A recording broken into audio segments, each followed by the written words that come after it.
Aku bekerja di salah satu kantor pemerintahan di salah satu daerah di Kalimantan. Dan aku sudah sekitar 6 bulan bekerja di tempat tersebut. Sebelumnya aku tidak pernah merasakan hal aneh di kantor tersebut. Walaupun memang aku sering mendengar cerita dari para senior yang memang bisa melihat atau yang pernah diganggu. Namun, aku tidak pernah merasakan hal aneh ataupun diganggu. Bahkan beberapa kali aku lembur untuk merampungkan beberapa dokumen. Aku tidak pernah mendapatkan gangguan seperti yang terjadi para seniorku itu.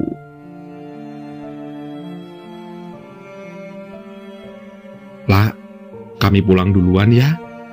Pamit Kak Bella. Iya Kak, hati-hati di jalan ya. Jawabku. Kamu jangan pulang terlalu malam, ucap Kak Vina. Iya Kak, selesai ini Mila langsung pulang kok, jawabku. Pokoknya kami sudah memperingatkan kamu ya lah, tambah Kak Bella. Kalau ada apa-apa langsung pulang atau nggak teriak saja, Pak Amin masih ada di luar kok, sambung Kak Vina. Oke Kak, jawabku singkat. Mereka pun lantas pulang setelah melambaikan tangan padaku. Aku kembali fokus pada berkas yang sedang aku selesaikan. Sampai tiba-tiba terdengar seseorang yang menyapaku. Hai Mila, sapa orang itu. Aku pun lantas menoleh dan mendapati seseorang duduk di bangku tepat di sebelahku. Aku kemudian tersenyum dan membalas sapaannya. Hai Ren, sapaku. Lembur lagi, tanyanya. Aku hanya menganggukkan kepalaku, dan aku kembali fokus pada komputerku. Aku temenin boleh? Tanyanya lagi. Boleh, setidaknya aku jadi ada temen lembur kan? Jawabku sambil menoleh padanya. Aku gak lembur kok, aku cuman kebetulan lewat dan melihat kamu masih ada di kantor, ujarnya. Reno memang sering sekali menemani kalau aku sedang lembur. Kadang dia hanya diam duduk di kursi sebelahku. Kadang dia juga mengajakku ngobrol agar aku tidak jenuh dengan pekerjaanku. Kadang dia juga membawakan aku minuman atau cemilan untuk menemaniku lembur. Dan terkadang kalau sudah selesai dia akan menemaniku sampai ke parkiran dan kami akan berpisah. Aku mengenalnya sudah sekitar sebulan dan aku merasa nyaman saat dia menemaniku lembur.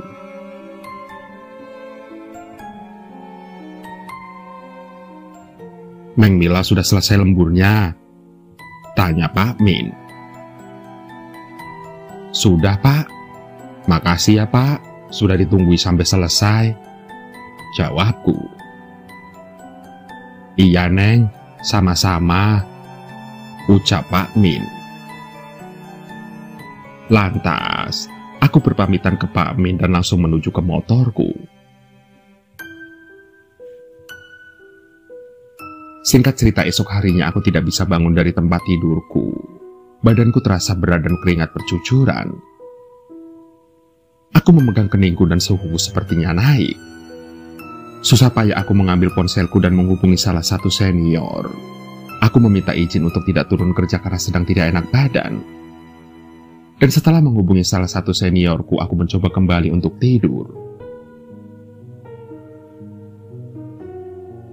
Sore harinya, Kak Andi dan Kak Bella datang ke kosanku. Mereka membawakanku beberapa obat dan makanan. Dan saat Kak Andi masuk, aku melihat dia mengernyitkan dahinya. Sementara Kak Bella, dia membantuku untuk duduk dan bersandar di dinding tempat tidurku.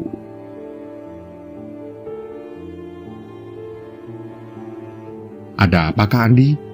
Kok ngeliat aku kayak gitu? Tanyaku yang sedari tadi mendapatkan tatapan dari Kak Andi. Ini bukan pertama kalinya kan? Tanya Kak Andi. Oh iya, Kak Andi ini adalah pacar dari Kak Bella. Dan Kak Bella pernah bercerita kalau Kak Andi ini bisa melihat hal-hal yang tidak kasat mata. Maksud kakak apa ya? Tanyaku bingung. Cowok itu ngikutin kamu dan sepertinya dia suka sama kamu, ucap Kak Andi. Sayang, apa dia ada di sini? Tanya Kak Bella. Kak Andi tidak menjawab. Dia segera memberiku air yang dia bawa tadi. Lantas, dia memintaku untuk meminumnya dan aku hanya menurut kemudian meminumnya. Kemudian aku diminta untuk beristirahat dan mereka menemaniku. Sampai saat aku terbangun pun mereka masih menemaniku. Dan anehnya saat aku terbangun tubuhku entah bagaimana menjadi ringan dan terasa lebih baik daripada pagi tadi. Kak Bella kemudian menginap di kosanku sedangkan Kak Andi harus pulang karena dia tidak bisa menginap di tempatku. Dan setelah Kak Andi pergi, Kak Bella pun lantas bercerita. Lah, kata Andi ada sosok cowok yang selalu nemanin kamu kalau kamu lembur ya? Tanya Kak Bella. Iya, jawabku singkat. Dia itu yang sudah buat kamu sakit. Dia nggak ganggu tapi dia senang sama kamu, ucap Kak Bella lagi. Namanya Reno kan? Sudah sebulan ini kalian saling ketemu kan? Tanya Kak Bella. Aku menganggukkan kepala. Aku sudah pernah bilang kan, kalau di kantor kita banyak penunggunya. Untung dia mau pergi. Tadi Adi minta dia untuk pergi supaya kamu bisa sehat lagi. Sekarang kamu sudah enakan badannya? Udah ringan kan? Tanya Kak Bella. Iya Kak, badan Mila udah enakan. Tapi Mila kira itu salah satu orang kantor. Soalnya dia pakai baju seragam. Mila nggak tahu kalau dia itu bukan manusia. Ucapku sambil terdiam. Aku kembali mengingat-ingat saat aku bertemu dengan Reno. Pantas, setelah Mila ingat-ingat, Mila tidak pernah melihat dia kalau pas pagi atau siang. Mila pasti ketemunya saat Mila lagi lembur dan itu pun saat sudah tidak ada orang di ruangan itu selain Mila. Tapi, dia tidak melakukan apapun ke Mila kok Kak. Ucapku menjelaskan panjang lebar. Iya, memang dia tidak ngapa-ngapain kamu. Dia sengaja nemenin kamu supaya kamu tidak digangguin sama penghuni yang lainnya. Tapi, kesininya dia malah ngikutin kamu sampai ke kosanmu, karena dia suka sama kamu. Lain kali kalau bisa pulang sebelum maghrib ya. Kalau belum selesai kerjaannya ya dilanjut besoknya saja. Saran Kak Bella. Iya Kak, ucapku. Aku hanya bisa mengiyakan dan menganggukkan kepalaku saja.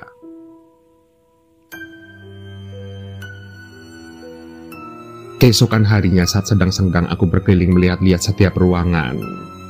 Aku mencari-cari wajah yang selalu menemaniku saat aku sedang lembur. Tapi, wajah itu tidak aku temukan. Bahkan saat aku bertanya apa ada pegawai yang bernama Reno, para senior tidak mengenal pegawai yang aku deskripsikan itu. Setelah mencari-cari dan tetap tidak menemukan, aku kemudian mulai meyakini kalau Reno bukanlah manusia sepertiku. Bahkan setelah aku mencoba untuk lembur pun Reno tidak pernah lagi muncul. Kini aku percaya dengan apa yang ada di kantor. Sesuatu yang tidak tampak selalu ada di sekeliling kita. Namun tidak semua yang seperti mereka jahat atau mengganggu. Salah satu contoh adalah Reno yang tidak pernah menampakkan tampang yang menyeramkan. Jadi, selama kita tidak mengganggu mereka, maka mereka pun tidak akan mengganggu kita.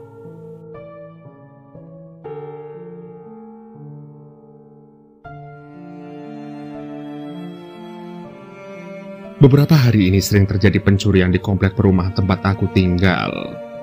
Dan walau bukan di blokku, tetap saja kita harus waspada. Beberapa bapak-bapak dan anak muda setempat berjaga secara bergilir tanpa terkecuali ayahku. Blok kami adalah paling ujung jalan dan tidak ada jalan tembusan untuk ke blok-blok sebelah. Satpam yang biasa berkeliling malam itu berkeliling bersama salah satu tetanggaku. Mereka memperhatikan setiap rumah di blok kami. Nampak tidak ada apa-apa malam itu. Malam itu gerimis sedang turun, dan setelah memastikan tidak ada hal yang mencurigakan, mereka pun kembali ke pos jaga yang ada di depan blok. Dan malam itu walaupun gerimis turun, tapi komplek kami aman.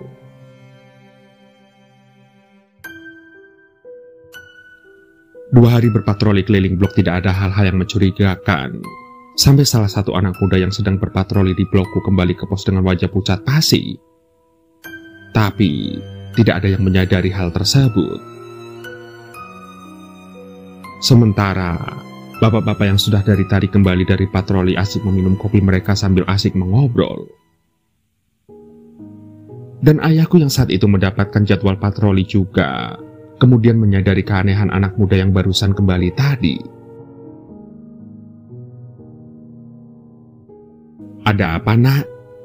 tanya ayahku saat itu. Namun anak muda tersebut hanya menjawabnya dengan menggelengkan kepala. Lantas, bapak-bapak yang ada di sana ikut melihat anak muda itu dengan tatapan curiga. "Apa ada yang gak beres di blok tadi?" tanya bapak yang lainnya. Namun, anak muda itu masih saja menggeleng. Lantas ayahku mendekatinya dan menyentuh lengan anak muda itu. Dan ayahku terkejut saat menyadari kalau anak itu sedang gemetar, bahkan telapak tangannya pun dingin. Ayahku kemudian mengangkat wajah anak tersebut dan bertanya sekali lagi, "Semuanya baik-baik saja atau kamu melihat pencuri sedang beraksi?" tanya ayahku. Sementara bapak-bapak lain yang sedari tadi memperhatikan, mereka bersiap-siap untuk menuju blok tempat anak tadi berpatroli.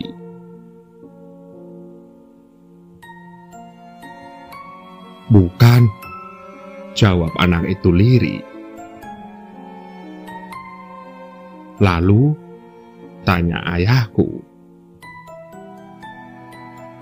"Om, di rumah Om ada cewek," ucapnya menggantung.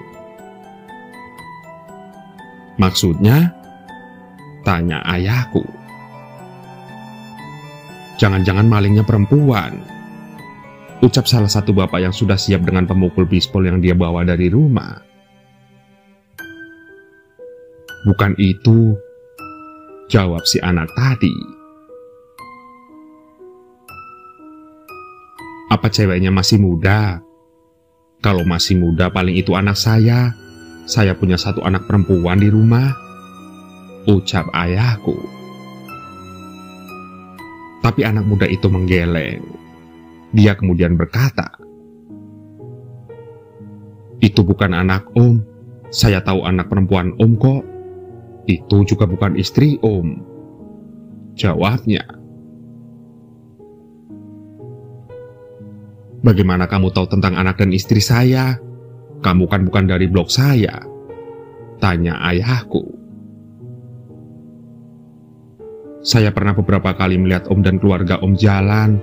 Jadi saya tahu kalau cewek yang tadi saya lihat bukan istri dan anak perempuan Om," jawabnya. "Oke, lalu apa kamu tahu siapa dia?" "Tidak. Cewek itu tinggi dengan pakaian mini serba merah. Walau dia terlihat cantik, Tapi dia bukan manusia. Bisik anak itu saat mengucapkan kata-kata terakhirnya. Sontak, bapak-bapak lain yang sedari tadi ikut mendengarkan hanya terdiam dan terbengong-bengong. Orang-orang di sini tidak mempercayai akan hal-hal seperti itu. Bahkan salah satu bapak yang sedari tadi berdiri siap untuk beraksi, kini kembali duduk dan tertawa tertahan mendengar ucapan anak muda tadi. Benar, tidak ada yang percaya dengan apa yang sudah anak muda itu lihat. Bahkan kami yang tinggal di rumah itu tidak percaya dengan apa yang sudah ayah ceritakan kepada kami saat sarapan tadi. Aku bahkan membagikan cerita itu ke teman-teman sekelasku. Sebagian ada yang percaya dan sebagian lagi ada yang tertawa mendengarkannya. Meskipun aku tidak tahu di mana yang lucu dari ceritaku itu.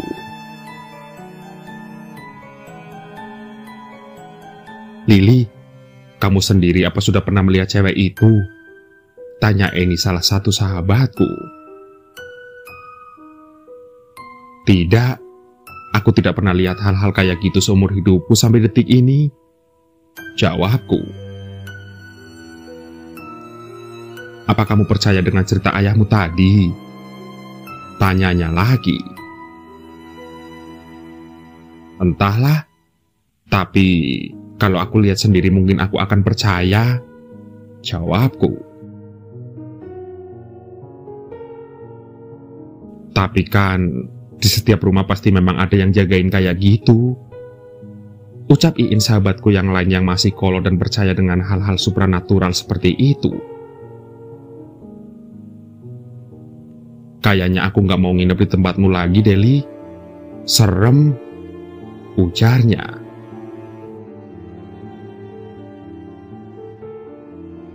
Singkat cerita, malam harinya bapak-bapak dan beberapa anak muda dari blok sebelah yang berjaga.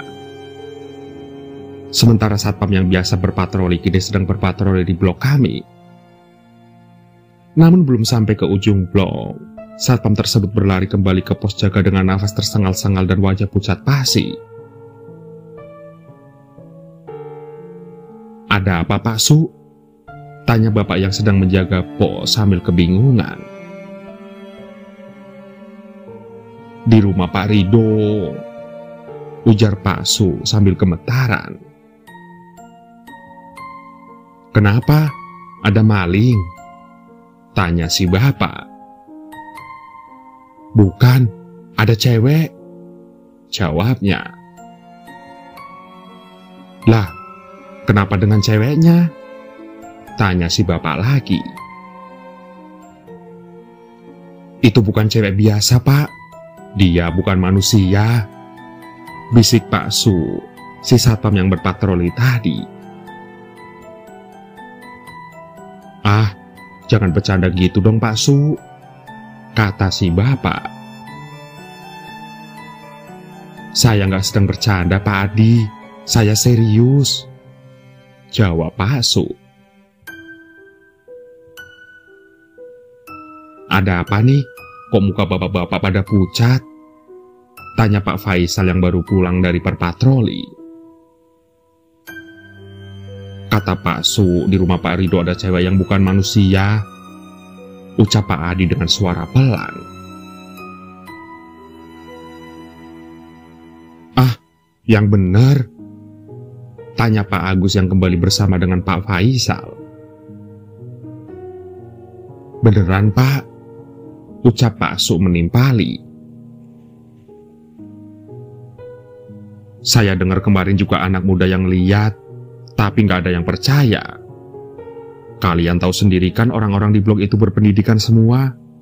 Mereka nggak percaya sama hal-hal yang seperti itu. Bahkan pemilik rumahnya juga tidak percaya. Jelas Pak Faisal.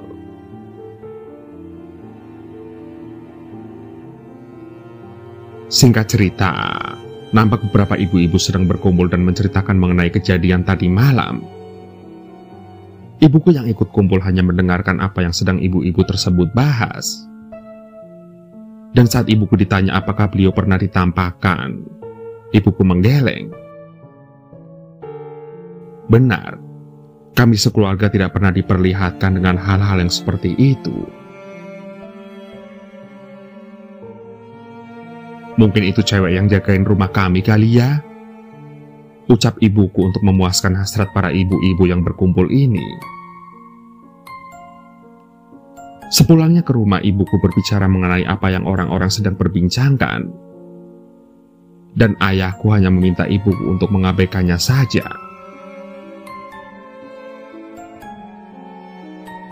Malam ini, bukan giliran ayahku yang berjaga melainkan abangku.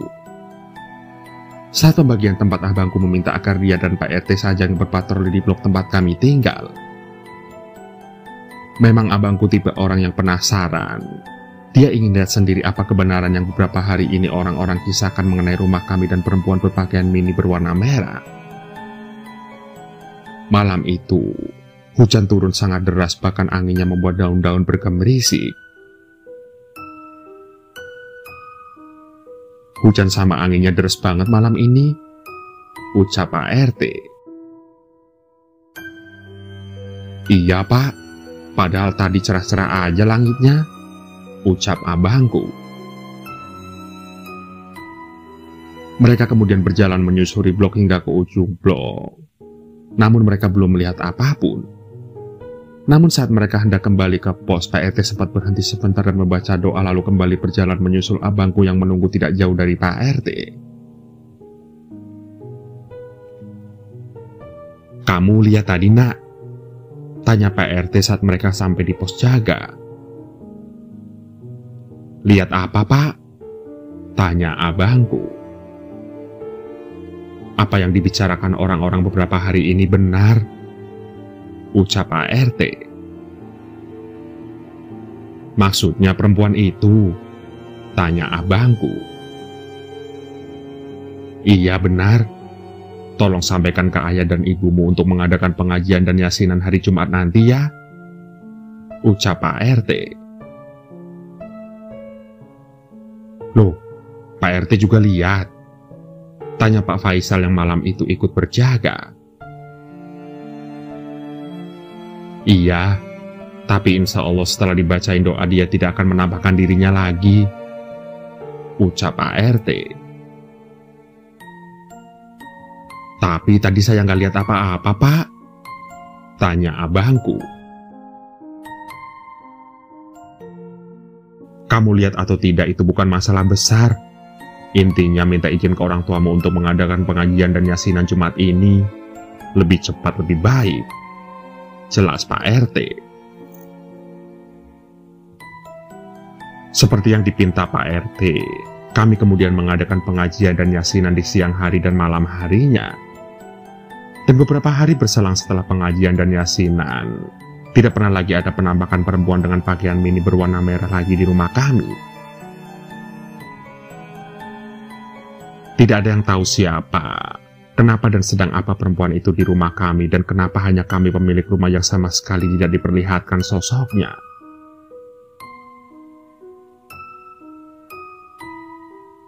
Begitulah. Tampak seperti hayalan memang. Tapi, baik kalian percaya atau tidak percaya, mereka memang ada. Mereka hidup berdampingan dengan kita. Berdampingan dalam arti yang sebenarnya. Buktinya jika kalian sedang berada di kamar sendirian saat ini, namun kalian merasa tidak sendirian, itu berarti mereka sedang memperhatikan dan melihat kalian. Jadi, jangan lupa berdoa ya.